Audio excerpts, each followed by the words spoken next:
अस्सलाम वालेकुम जनाब। आज हम आपको देसी घर की मुर्गी तैयार करना सिखाएंगे और तकरीबन मेरी मुर्गी बन चुकी है। आप ये चेक करें इसका नज़ारा। ये मुर्गी इंतहाई आसान है बनाना, इसमें कोई मुश्किल वाली बात नहीं है। आपके किचन में हर वो चीज़ मौजूद होती है जो इसमें डाली जाती है। हमने सिर्फ आज थोड़ा सा 2 प्याज लिए हैं, उनको मैंने पहले फ्राई किया है। उसके बाद ये जीरा डाला मैंने, उसके बाद फिर मुर्गी डाली है। मुर्गी डालने के बाद हरी मिर्च डाली है। हरी मिर्च डालने के बाद मैंने कूटा हुआ अदरक और लहसुन डाला है। जब वो सही आपस में मैश होगा उसके बाद फिर मैंने मसाले एंड पे डाले हैं, टमाटर वगैरह। और अभी ये देख सकते हैं आप, और इसका क्या मसालेदार मुर्गी तैयार हुई है आप देख सकते हैं।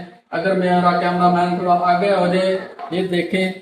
और इसका अभी जब ये तेल छोड़ेगी, तेल वाजे नजर आ जाएगा। खाने में इंतहाई जीरो ऑयल हमेशा इस्तेमाल करें, क्योंकि आजकल गर्मी का मौसम है। गर्मी के मौसम में जितना भी तेल आप लोग कम खाएंगे आपके लिए अच्छा है।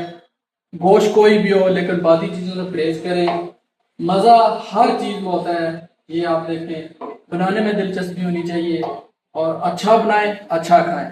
Best of luck. पाकिस्तान जिंदाबाद, पाकिस्तान आर्मी जिंदाबाद।